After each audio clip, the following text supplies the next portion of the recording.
they will automatically be added to the meeting. Well, good afternoon, everyone, and welcome to Zoomtime Knowledge. If this is your first time joining us, this is a free public education series hosted by the James Madison University Lifelong Learning Institute. My name's Rodney Wolfenbarger. I serve as director of LLI. I'm joined by my colleague and co-host Sue G, who will be managing the Zoom platform today. So if you have any questions or issues, feel free to reach out to her through the chat window. You did come into today's meeting intentionally muted.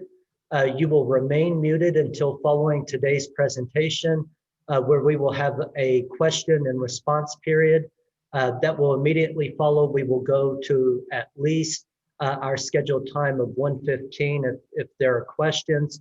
I know Dr. Walker has mentioned if we do go over that a bit with the question and response period, she will be available to try to answer as many questions as we have time for. With that, I'd like to introduce our featured guest presenter today. Dr. Jacqueline Walker is an Emerita Professor of History at James Madison University. She was born in New York, and her family later settled in East Orange, New Jersey. She earned her BA with double majors in U.S. History and Black Studies at Douglas College of Rutgers.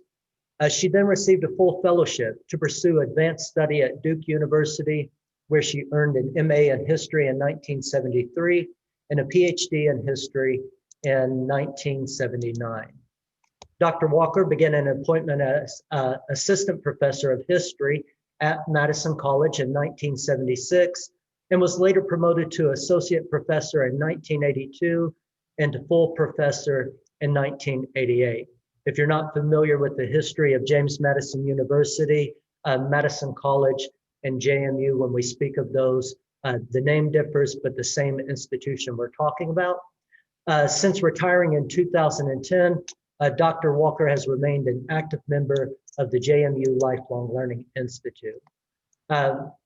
Jackie, I refer to you as Jackie. Dr. Walker, thank you for two things. One, your long history of service to our academic community. That's the reason I wanted to provide that extended bio, to acknowledge all the contributions you've made during your tenure as a professor.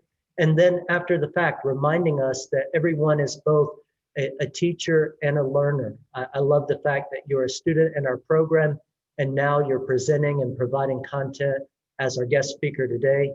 Thank you for the time that you put into preparing this presentation, which is titled Rebirth of a Nation, Reconstruction After the American Civil War. You may begin whenever you're ready. My turn now. Good morning, everyone. We're going to talk about an issue that is truly prescient for today's times. I remember that as a graduate, as an undergraduate at Douglas College, I was taking a history course in US history, which wasn't my interest at that time. I was in college to lay the groundwork to go to nursing school. But this is what really, really slammed the door on nursing and put me in the column of history and my interest squarely in history.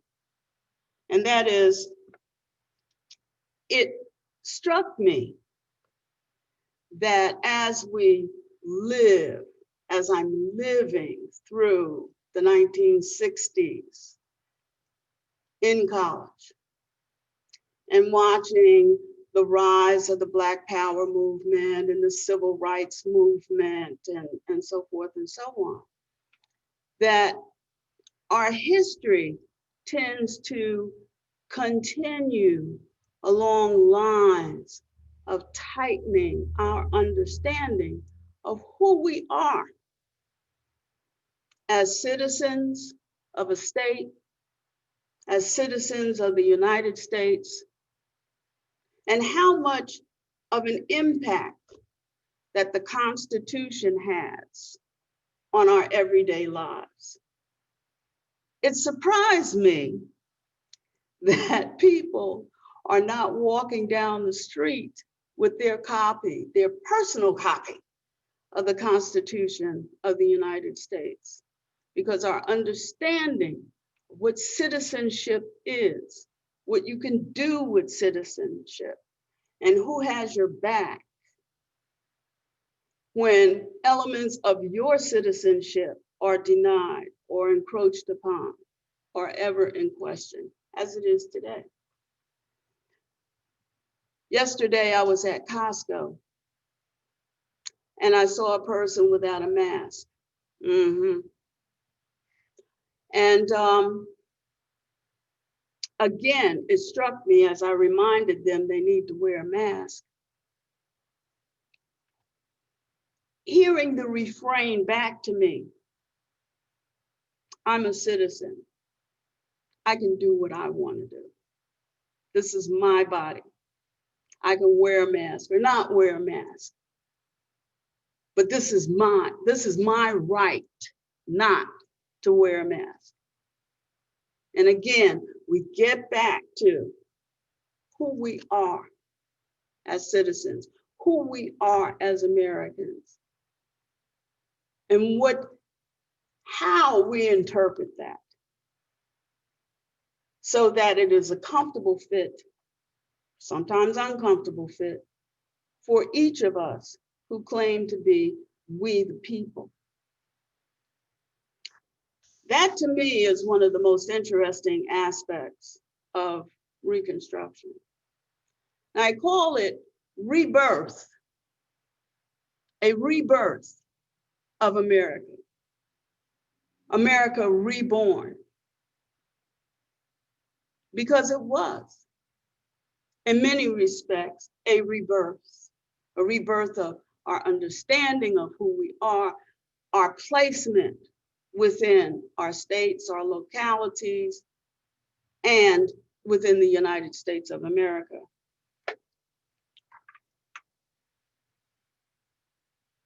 There was no question of how the Civil War ended.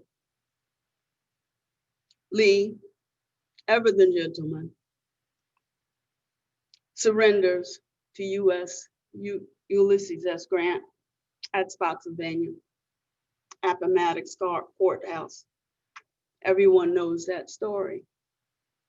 And he leaves. And later on, he would talk about he hopes that there are no memorials to the war and that sort of thing. And it struck me in particular as we were going through COVID and as we're going through arguments about elections and so forth, that he maybe began to understand that things are going to be a lot more different than he was familiar with, that the US that he fought for, his state that he fought for, is no longer in the same relationship with him within the larger body of states forming the United States. And he was right. Before the war began, we had a testing of that question. What constitutes US history? I mean, what constitutes citizenship, US citizenship? Back in 1857, a president who was ever anxious to get an answer to this question, because we have an upcoming presidential election in 1860, in which this question is a real test. The Dred Scott case. And the Dred Scott case involved a man who was owned by a physician in the Army. And the physician had moved his family to an area which at that time was in Missouri, but it was within the boundaries of an older understanding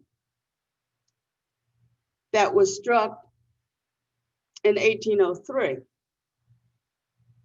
And that understanding in 1803 took in territory, which we used to call the Louisiana Purchase.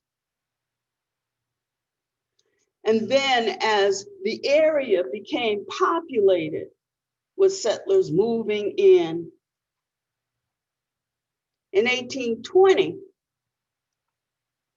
question comes up, as indeed it did before then, and sparked off many arguments. Settlers coming in, establishing farms, they hope, settlers coming in from other areas of the country with their slaves, and vied for the right, quote unquote, to own human beings of the African American persuasion. Congress came to an agreement in 1820 that came to be known as the Compromise of 1820, which would set aside all of the land north of the latitude of 3630, which was the southern boundary of Missouri. And with the exception of Missouri, stipulate that all of that territory would be slave-free. All of that area would be free. Territories organized under the 3630, the southern boundary of Missouri, would be open to settlers to bring their slaves in and to settle it. And that compromise stood until 1854. Back to Dred Scott. The man who owned him, the physician who was in the United States Army, was traveling through, decided that he wanted to take Dred Scott and his other properties together with him to move below the boundary of 3630 in the Missouri Compromise, to resettle with his slaves and his family. Dred Scott did not want to go. He wanted to remain in the area. And in fact, he wanted to move further north where his freedom would be secure, because by that time he had a family, young kids coming up, his wife was a free woman. And this would mean essentially freedom for him. He was willing to pay his master. His master basically agreed, well, it's okay. And there it rests. And then he died, leaving his estate, including Dred Scott, to his widow. His widow had no question that Dred Scott was a slave. It's part of her husband's estate. And she wanted to take possession, if only to sell him to somebody else and recoup the value of the estate. Because at that time, if you were a slave, you had no rights. You had no rights beyond what your owner would accord for you.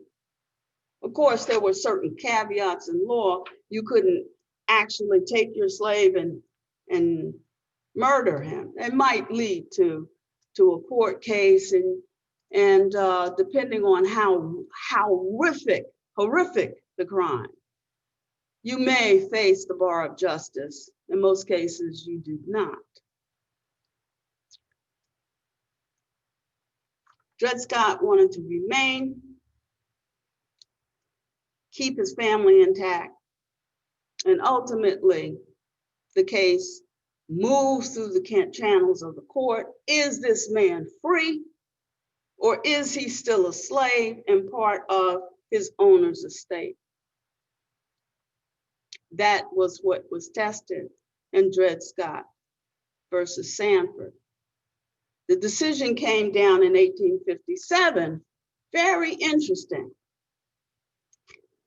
They said that even though the Compromise of 1820 would have allowed him to be free in that territory, it doesn't really supersede the laws governing his ownership by his master's, late master's estate, and the rights that his master's widow had to collect, to own, to govern that estate.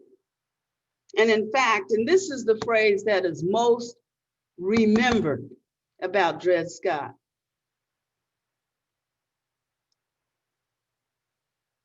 Black man has no rights that a white man is bound to respect. And in fact, the Constitution of the United States is not really relevant at all when it comes to rights of Black people.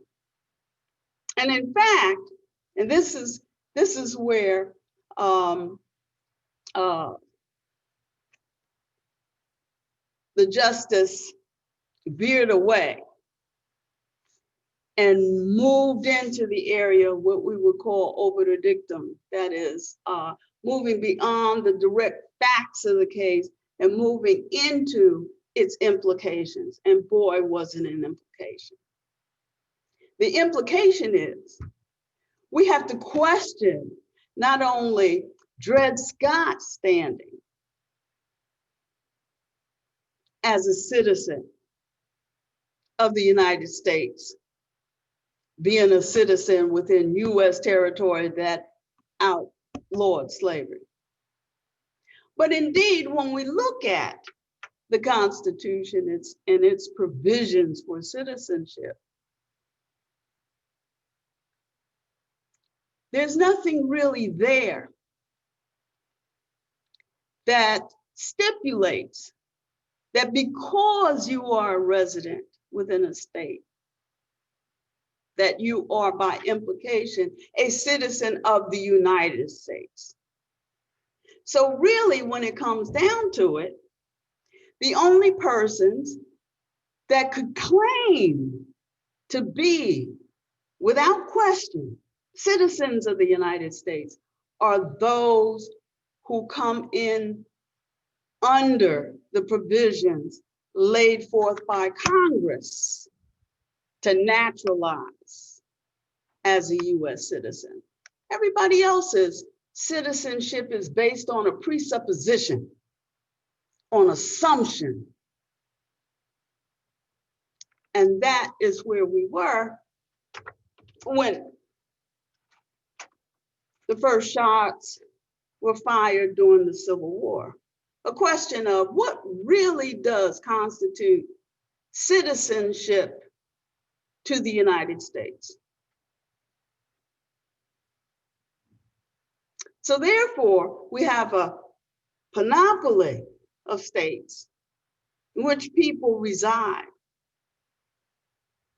And that citizenship is defined and processes are put in place within those state boundaries that apply to that state.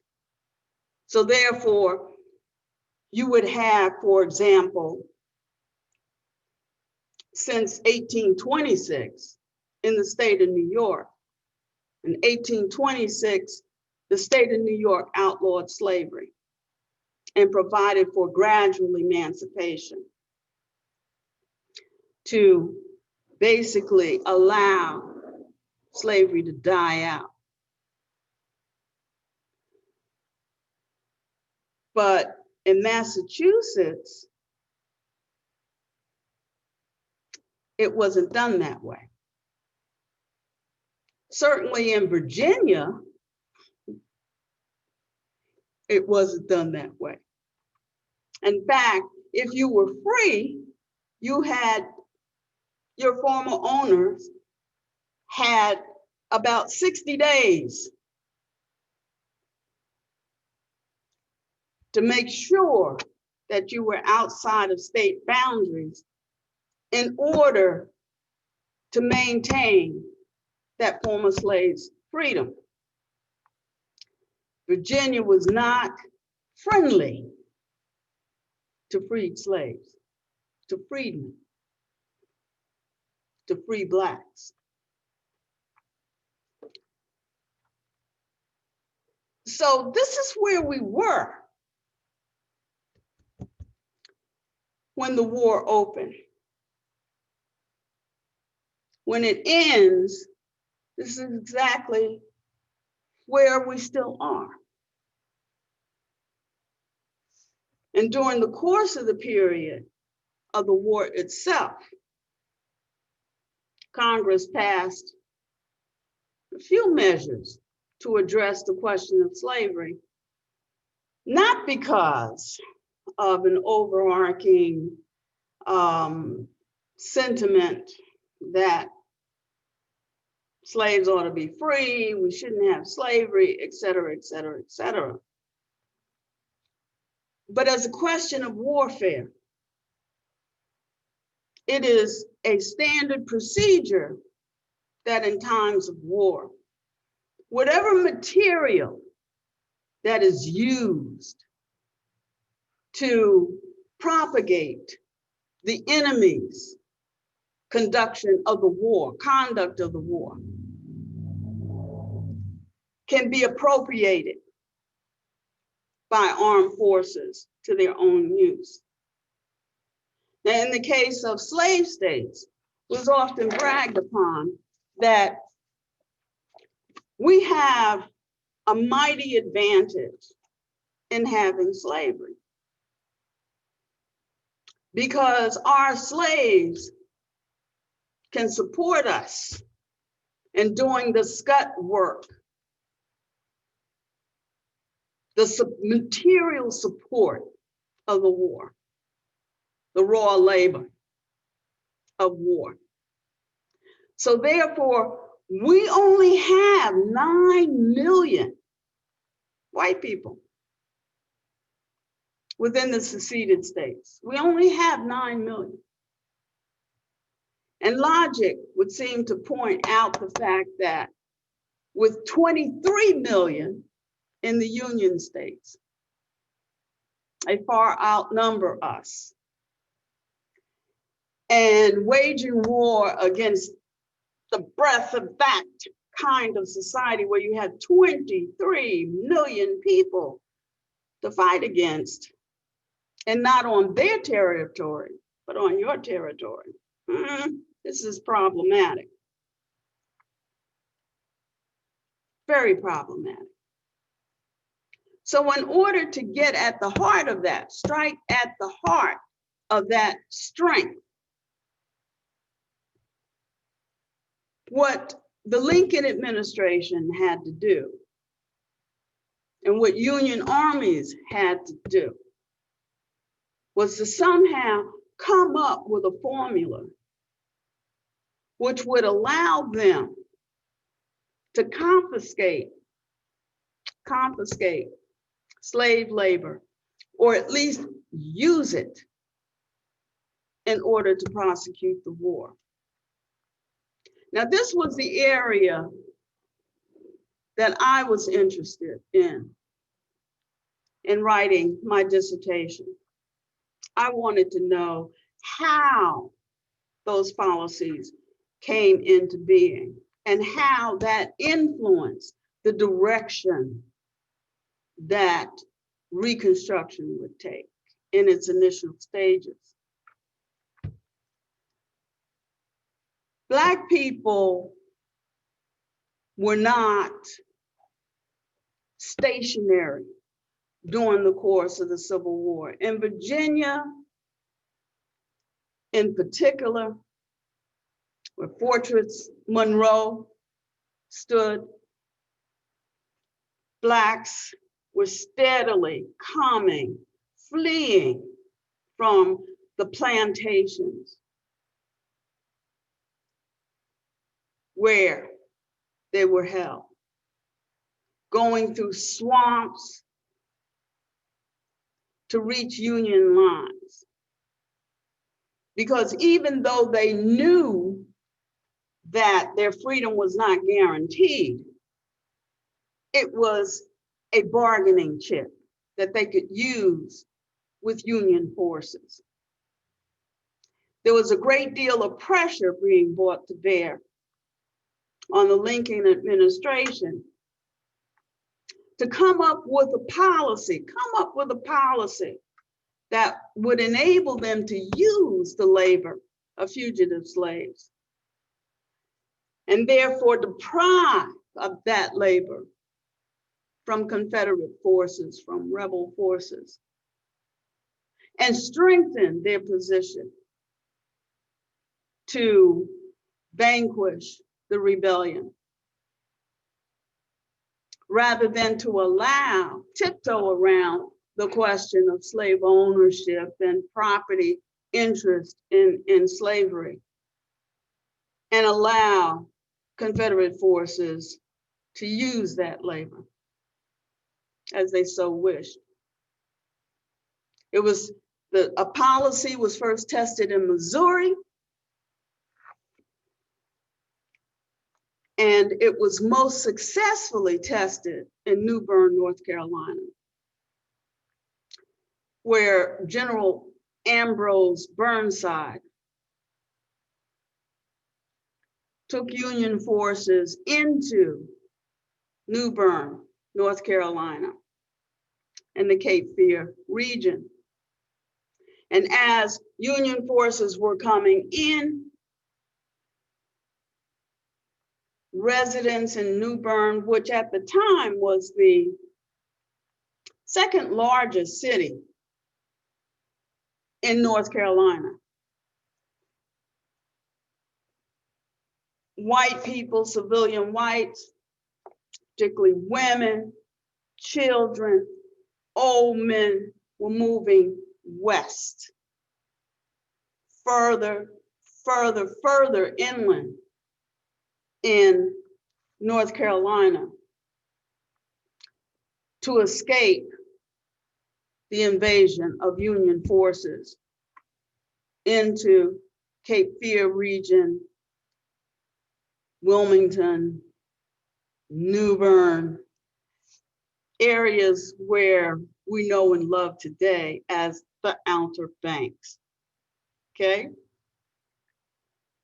As Native whites were moving out as much as they could, leaving their infirm behind and those who were not able to make the journey behind and their slaves behind, we have an influx of not only Union troops, but also slaves who had hid in swamp lands, sometimes for decades, in swamp lands, the dismal swamp, coming out and revealing themselves and offering their services to Union forces.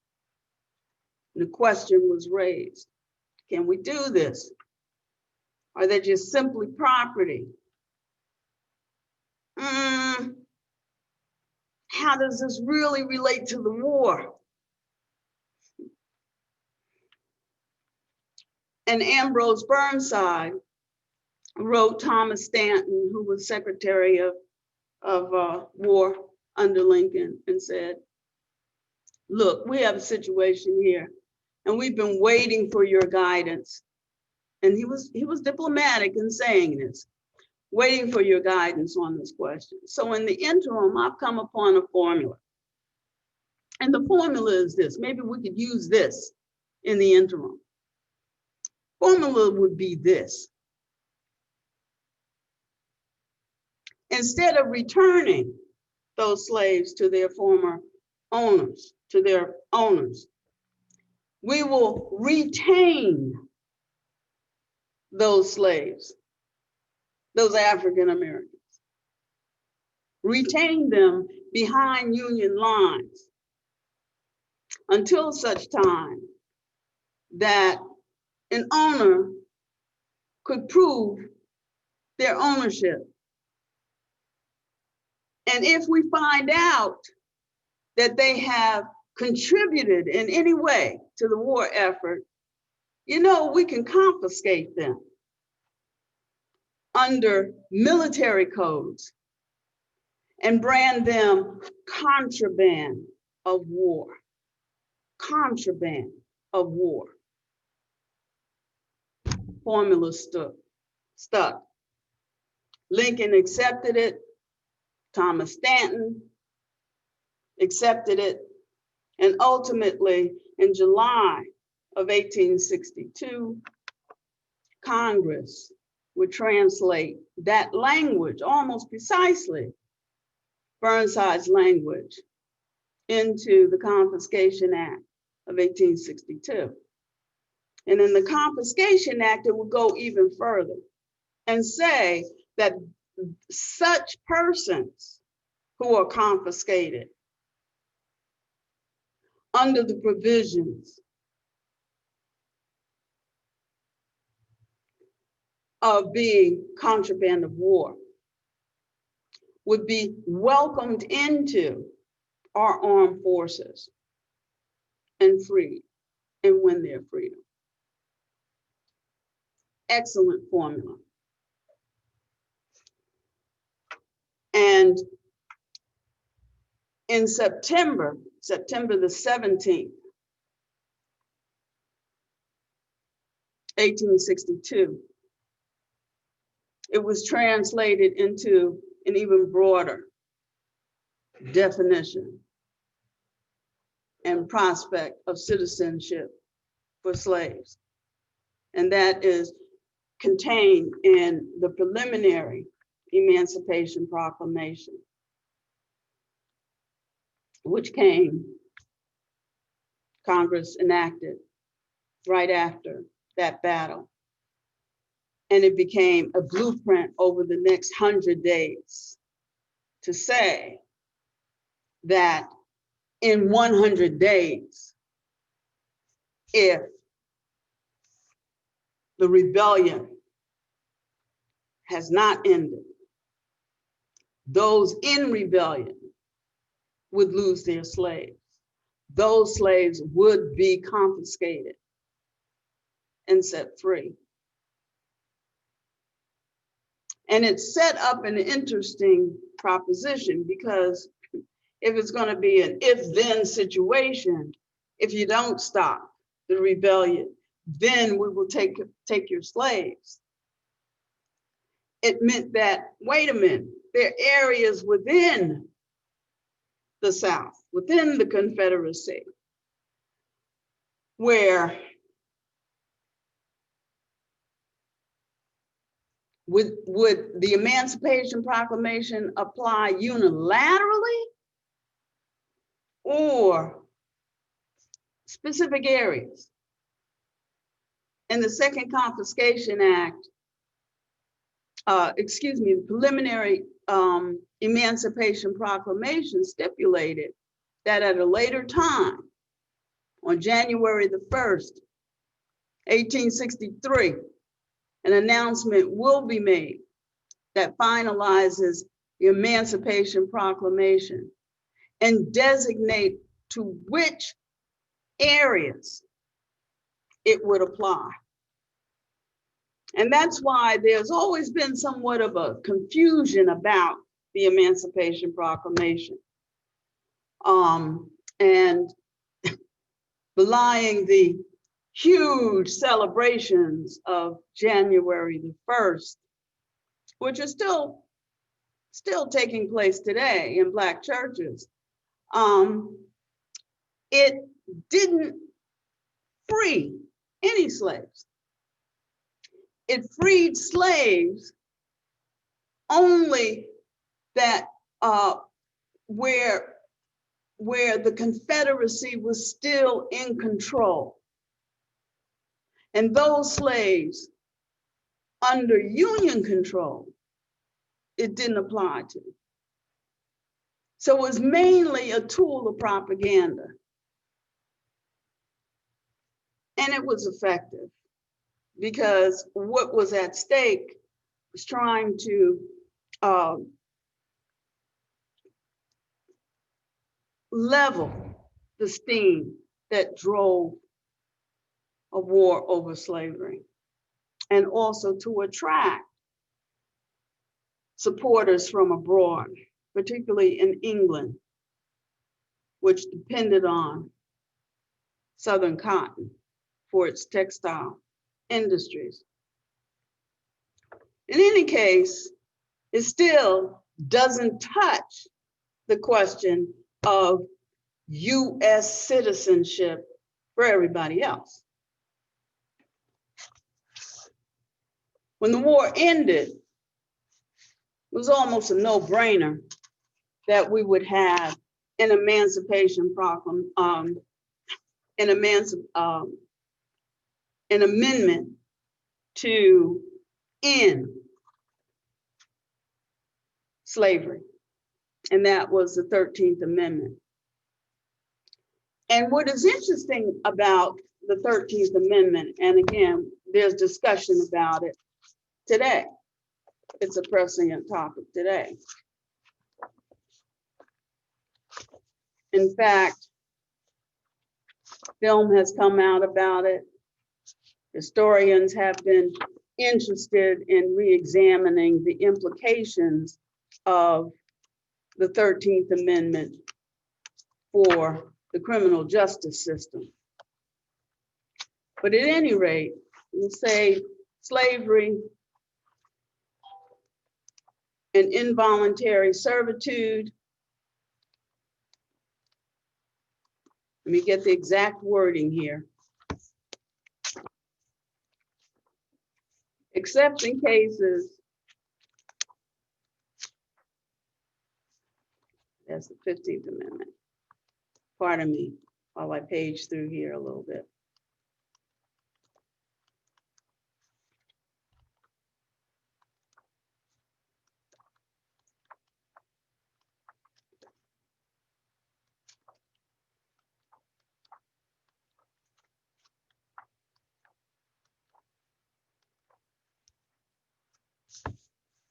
Okay.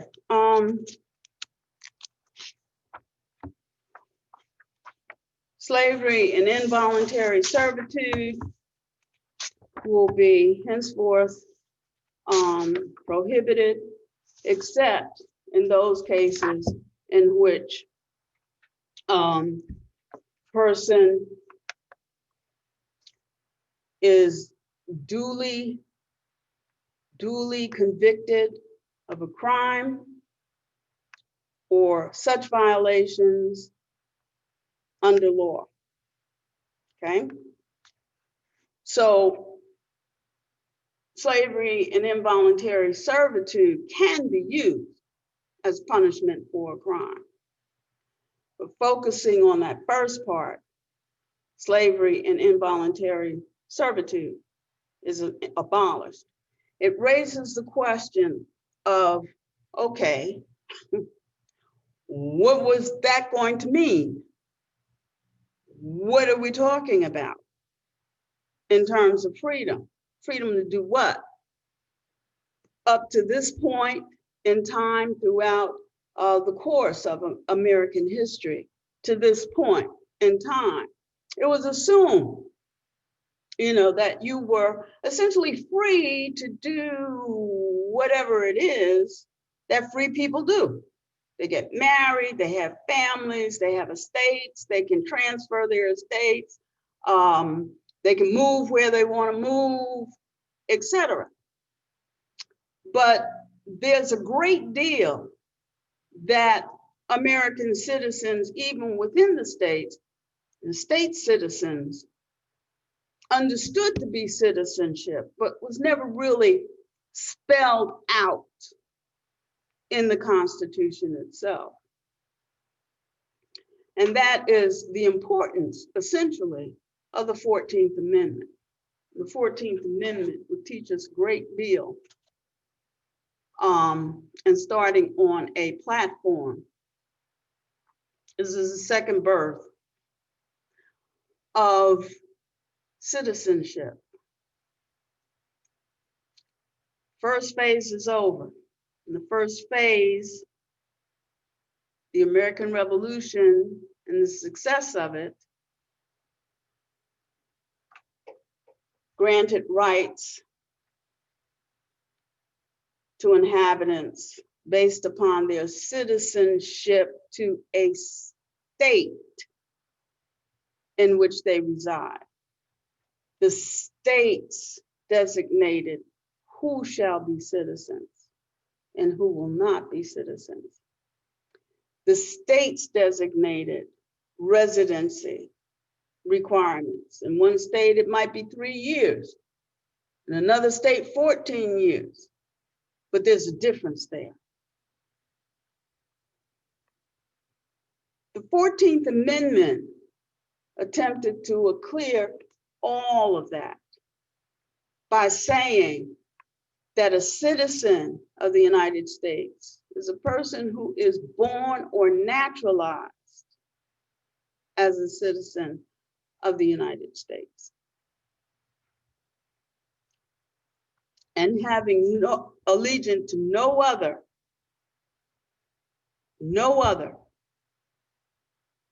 sovereign power.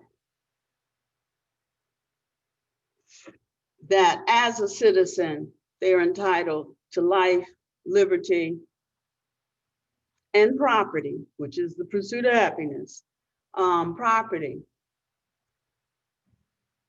unless taken away through due process of the law. And it went on, does that, because you're raising a question here, does that mean you can vote? Does that mean you can vote? No, it doesn't.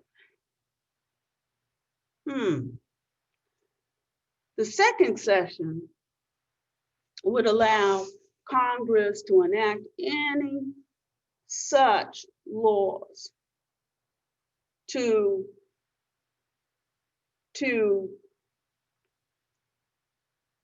impose the first section. We get into the third section because, again, we're in a process of reconstructing here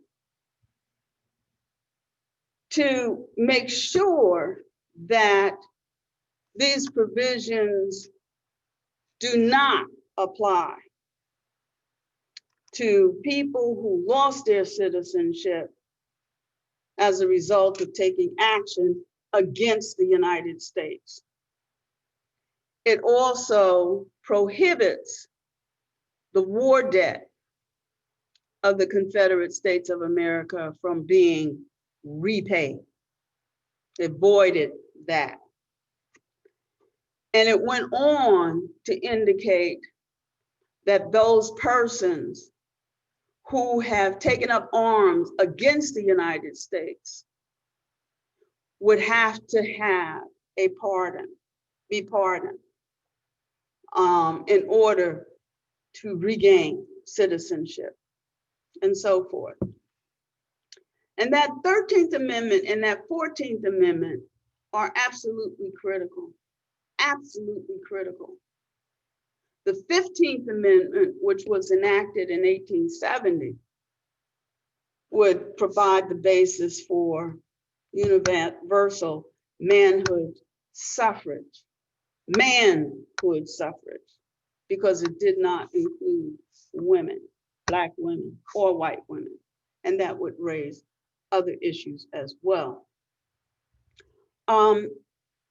It's important to understand that with that 14th Amendment, we have a new understanding of citizenship.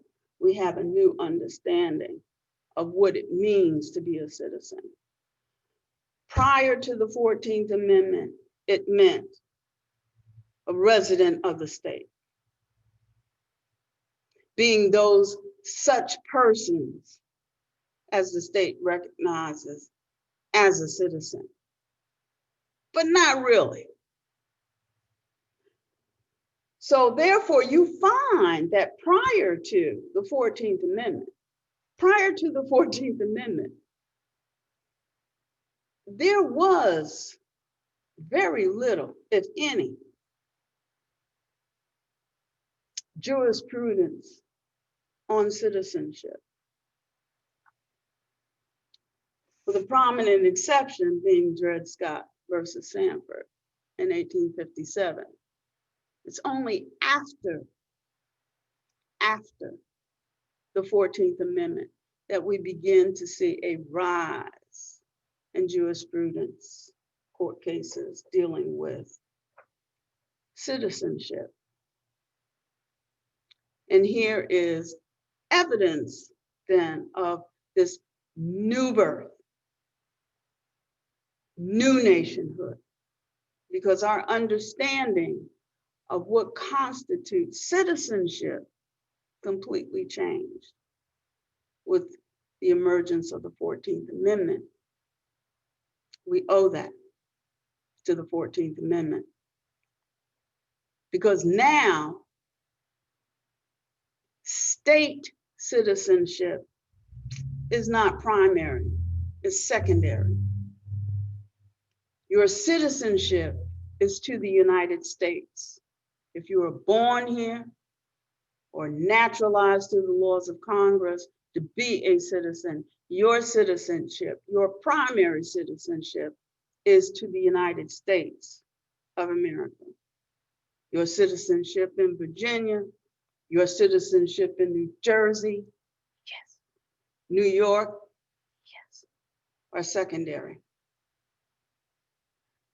The federal government becomes the ultimate guarantor of citizenship. And hence, we see the emergence, the rise of jurisprudence at the federal level on behalf of citizens of the United States.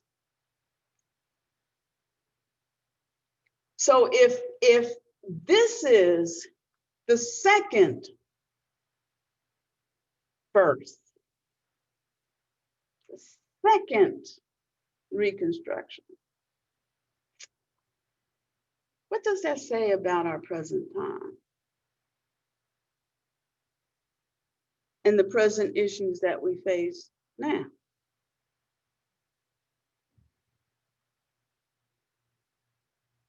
The understanding is pretty much the same. But then we look at the arguments between the Republicans on the one hand, Democrats on the other hand, the mask argument, wear a mask, it's my right not to. What does it say about that?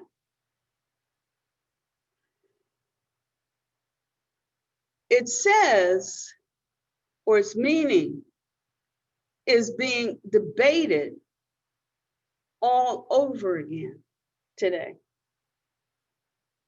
Because that citizenship, that sort of right to do anything I please as long as it's not against state law, et cetera, et cetera, et cetera, goes back to days prior to the 14th Amendment and prior to the primacy of citizenship to the United States. And in many respects, looking at contemporary news, you channel and turn on, and does the Confederate flag come down here or not here, and statues and everything. Again, it's an old argument confronting a new reality that was new in the 1870s and the late 1860s. What we're coming to face with now are other aspects of citizenship. These are the national origin,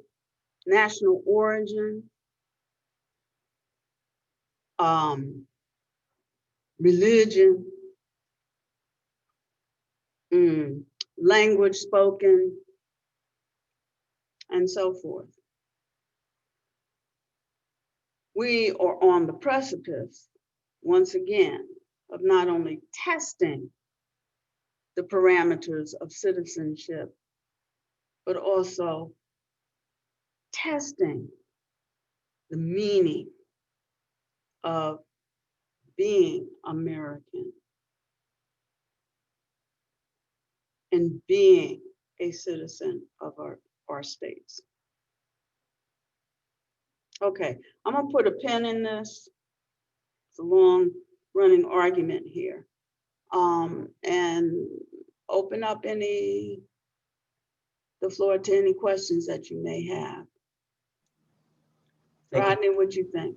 Yeah, thank you, Jackie. At this point, let me extend microphone access to all of our guests. They will be able to unmute themselves. So if you have a question, I'm monitoring the chat window. If you would like to send a question to me or Sue, we will read it aloud if you would prefer, but you can also use the microphone icon to unmute yourself and speak directly to Dr. Walker.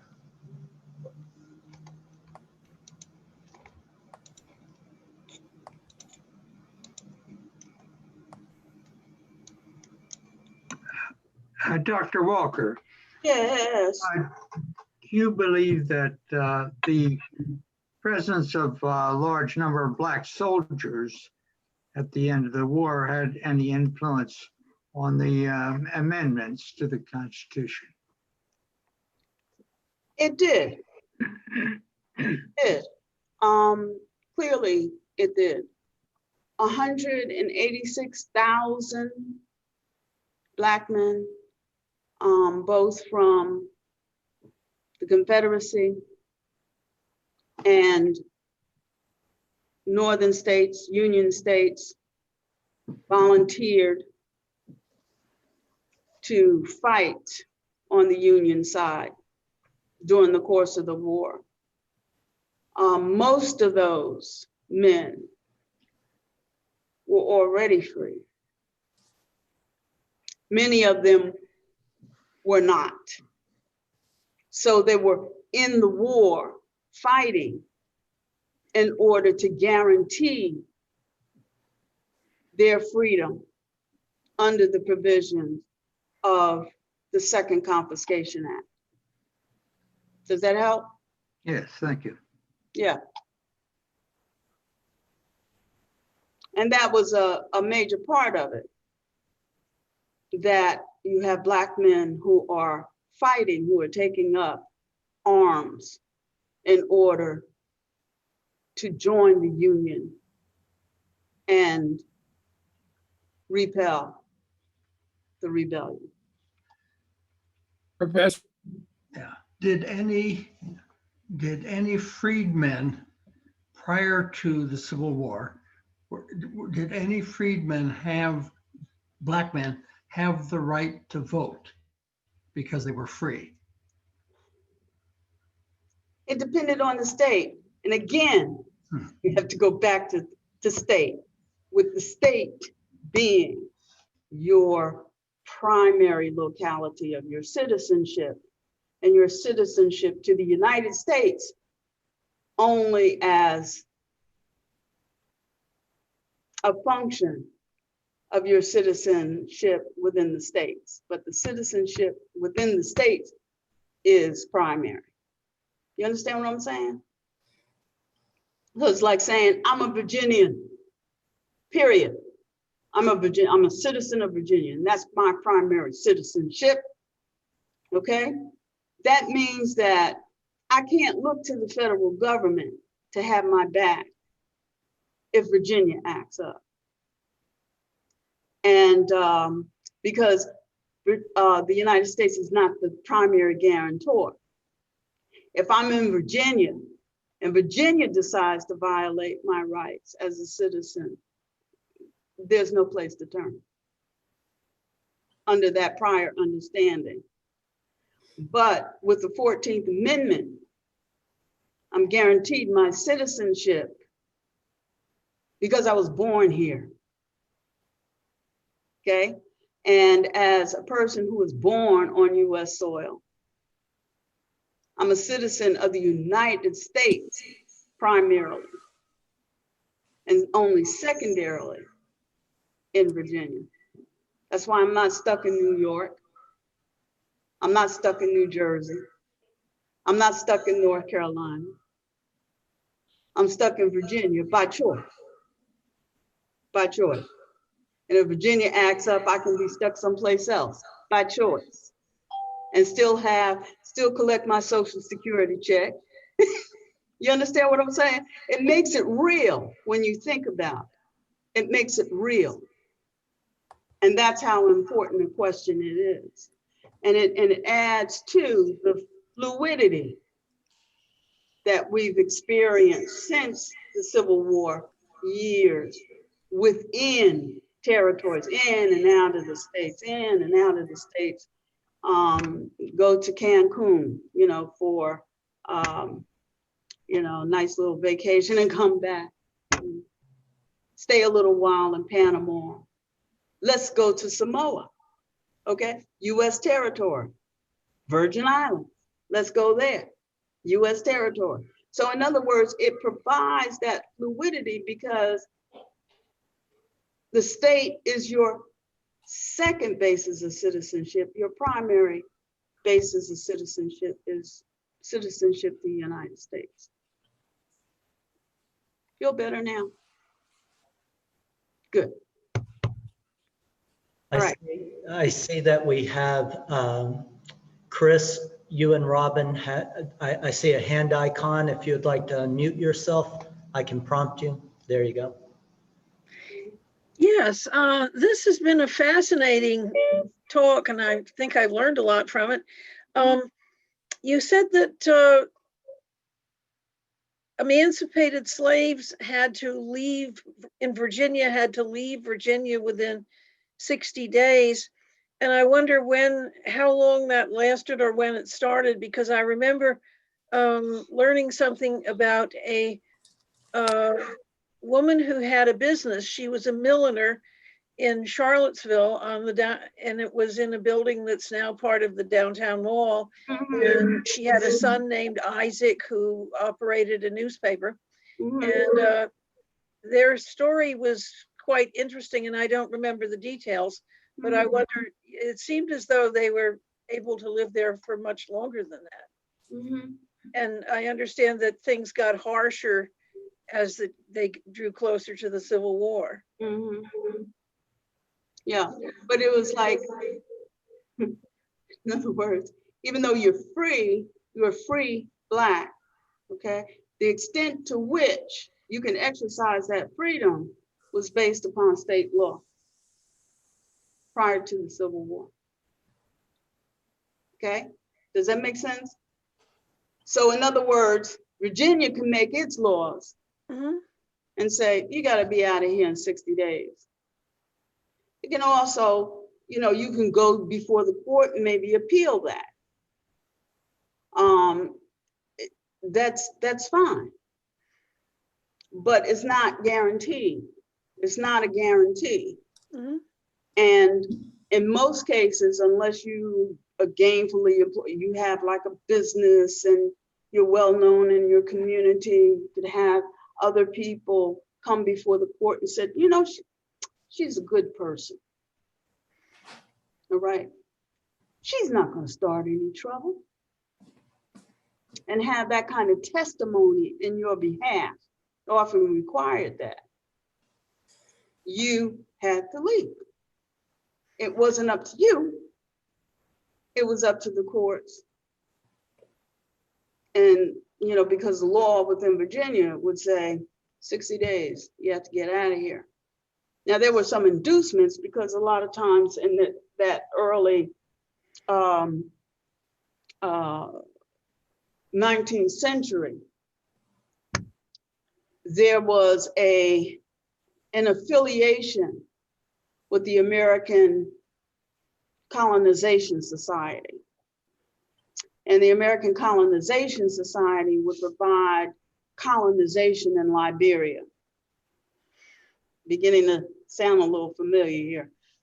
Colonization in Liberia as an inducement to slave owners to free their slaves, so that they are secure in the knowledge that they can free their slaves and won't meet them on the street in their hometown. They're shipped off to Liberia to do useful work among the natives and to establish the great capitalist way there and emulate what's going on over here. And that's a story that's interesting in and of itself, you know. But basically, it was up to state law. Thanks. Mm-hmm. Jackie, I've got two questions. One is, you had made reference to the second Reconstruction.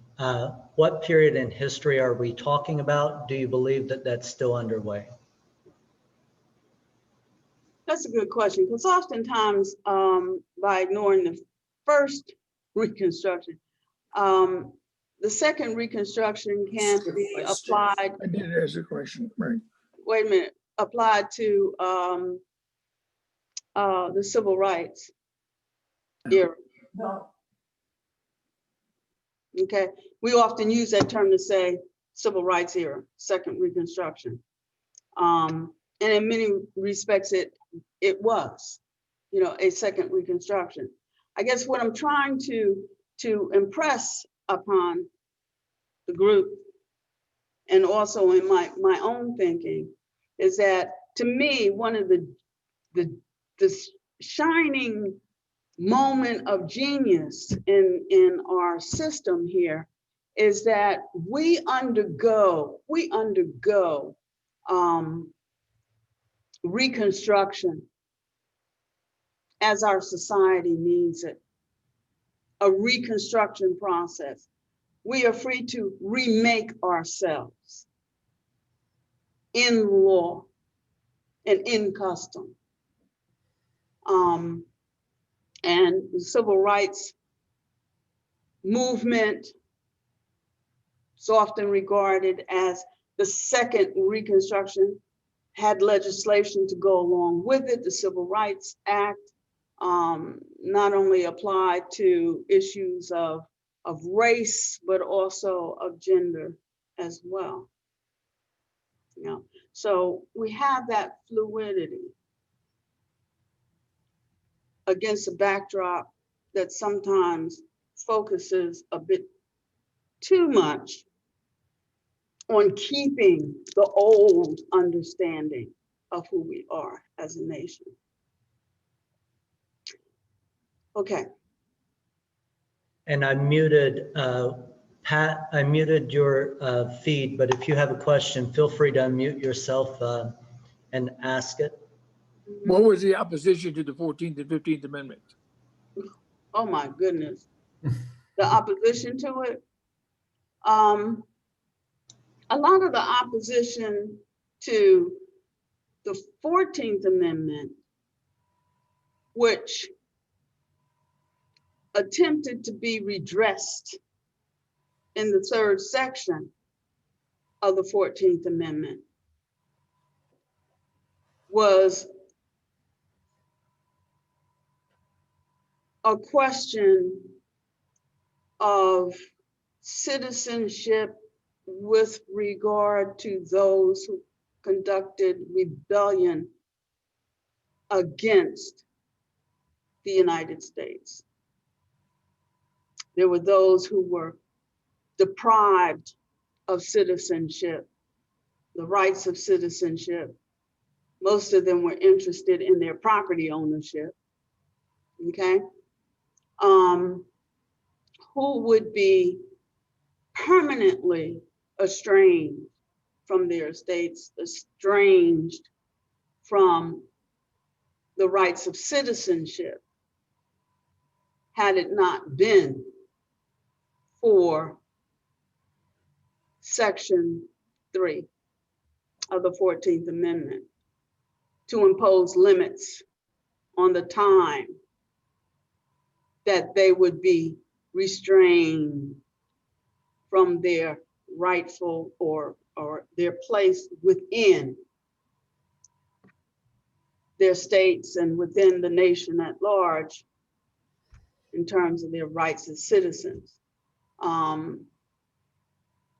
The third section provided the means by which this disability could be overcome. It usually included an oath to the United States, an oath of loyalty to the United States in order to then regain their rights as citizens.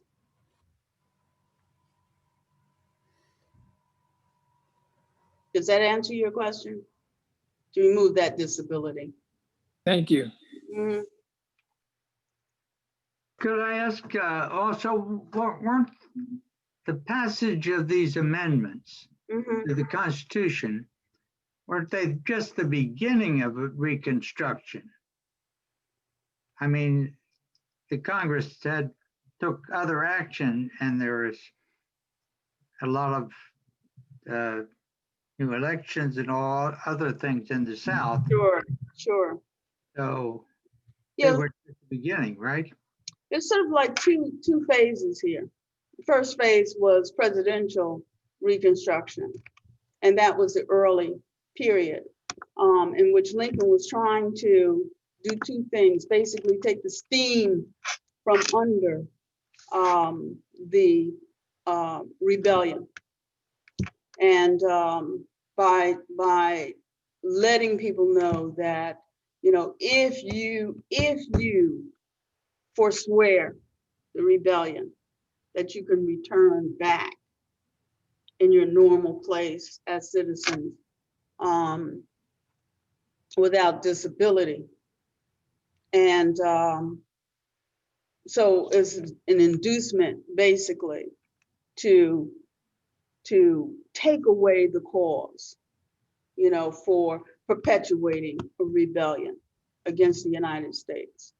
By saying you're not facing the noose automatically, or the firing squad automatically here, as you would if you did this someplace else, you know.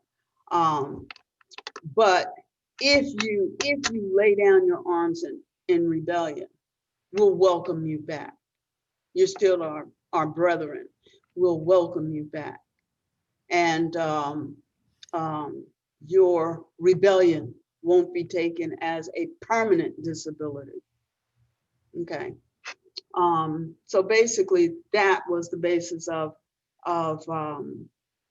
presidential Reconstruction. Lincoln's efforts to establish, to essentially get rid of the Republican Party and establish a new political party that was more nationally focused, which was termed the Union Party, was part of that. The fact that he took on as a vice presidential running mate a Democrat from Tennessee, okay, gives you a strong hint of what he was trying to accomplish in both taking the steam out of the rebellion, you know, attracting more back into the Union, and also laying out a structure, political structure, by which ex-Confederates would not face permanent disability, politically or legally. Yeah. Betty, Joseph, Bud, I see that your microphones are unmuted. If any of you have a question, feel free to go ahead. This is Linda Derschel. My question is, in recent years, it has been especially noted that voting rights have been restricted in a lot of southern states and maybe some other states, even to valid citizens. Do you feel that these rights should be taken away from the states and given to the federal government and perhaps an amendment?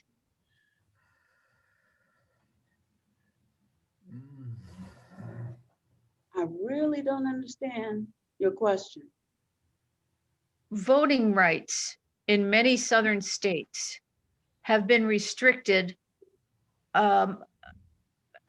People have not been allowed to vote, or the rights have been restricted because voting places have been limited. So so long people would have to wait in long lines. The states determine voting rights. They determine how people can vote. Should that determination be taken away from the states and given to the federal government, perhaps in an amendment to the Constitution? That's a good question. That's a very good question. I think that the question of voting rights has been an issue, since really the Civil War years. Before that, even, who shall have the right to vote, to cast their ballots. If you have a PhD from Duke and have a registrar who determines that I really don't understand the Constitution of Virginia, and therefore I should not have the right to vote, that's a real concern. That's a real concern. Moving polling places to East-West Jablip out of my congressional district, that's a concern. That's a major concern. And I think that once we get through this phase that we are now in, with the election of 2020 and with COVID, that'll be something that we need to work on. That'll be something that we need to work on. Chris, I saw your hand. I asked you to Yes. unmute. Yeah, I unmuted. I have a question, and maybe this is for a later study or something. I have wondered why the United States has been so tolerant of those who still tout the former Confederacy. In other parts of the world, that doesn't happen. I mean, in Germany, for instance, it's a felony to display a swastika, or I think to publish Nazi propaganda. And that I think that's true in most countries where there has fairly recently been a rebellion, but not here. I mean, I've seen cars that are plastered with Confederate flags side by side with American flags. Mm-hmm. One guy, I felt like asking him, you're supporting both sides. Why is that? We tolerate it. Is that good or bad to have that much tolerance? And any thoughts on that? I think you know what my thoughts are, but I can't verbalize that. I would be thrown off this network so fast. The Jersey language will come out. Okay, it's a question I ask myself. Really, because of a lot of things. But yeah, I think that's something we have to deal with at the federal level, as well as the state level as well. And maybe this process of tearing down Confederate iconology, from our court house squares and the like is a step in that direction, because I think that even though, you know, the statue is there, nobody thinks about it. It's a sort of a photo moment, you know, when the relatives come down and stand by Robert E. Lee and his horses and stuff like that, things like that. And you don't question it. You don't question it. And that's the genius of recent years, particularly after the massacre at a church in Charleston, that you begin to question it and begin to see that the iconography becomes the basis of that kind of hate and that kind of violation of the rights of other citizens, you know. And as such, it needs to go. It needs to go. Martha, Bill, I saw your hand up. Yes. Doesn't it seem strange that Black men came to vote 50 years before white women? Mhm. Mhm. Or Black women, even later. I mean, really. But that's the way it was.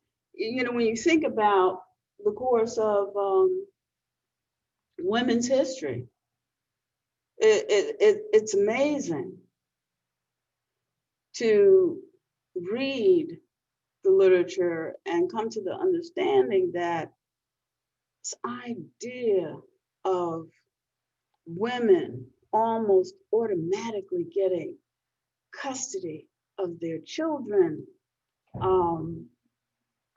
in a divorce situation or a separation situation is new. We're really talking about a period following World War II, that we begin to see women as parents to their own children. Because prior to that point, women were conduits to future generations, conduits to the children.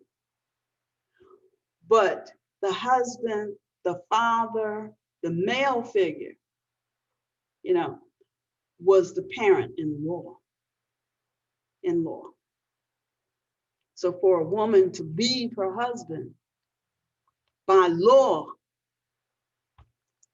she had no recourse, much less the right to vote.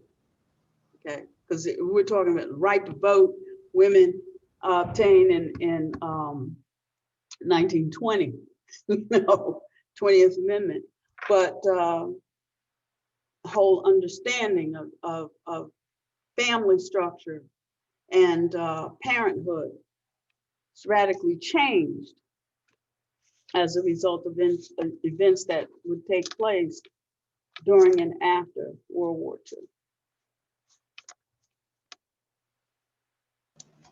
Jackie, first of all, I want to thank you for the conversation today. But I have one question that I'm going to pose to you, and it's from our chat window, because I think it's a good way to bring all of this together. This has been, as others have said, a helpful starting point for understanding continuing struggles for things like citizenship, civil and political rights, racial and economic justice. We hear that as part of the national conversation. But I want to pose this question that was received in the chat window, and then you can respond to it and you can send us home. I'll end the meeting after this. But it says, thank you for your conversation. Question for today, modern times based upon history. What do you say to the descendants of enslaved people and the Southern sympathizer who believes in, quote, heritage, not hate, in order to help both sides put these periods of history into proper context? Okay.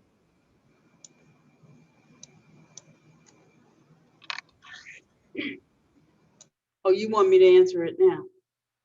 I wanted to Okay. post for your reply. We're talking to two audiences, modern audiences, descendants of enslaved people, as well as Southern sympathizers, as it was put in the question. Mhm. Looks at this past and says that's heritage, that's not hate. How do we speak to both about Reconstruction and putting that period of history into proper context for modern times?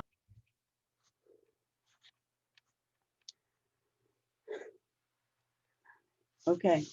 I will try to put it in a way that we can really talk about it. That's a hard question, you know, very, very difficult question for me as a woman, as a Black woman whose parents were born and raised in Georgia right after World War I, okay, to talk about. The whole reason that my parents were in New York when I was born was to escape the racism in the South and the opportunities that would be denied them even for an education if they stayed in the South. So for me, it's you know, it's an issue that constantly pressed upon my breastbone from the position that I am in. It bothers me primarily because I see this heritage, not hate, as a misreading, essentially, of our history. If I can't even speak on it, I'm sorry. I'm not even going to deal with that right now. It's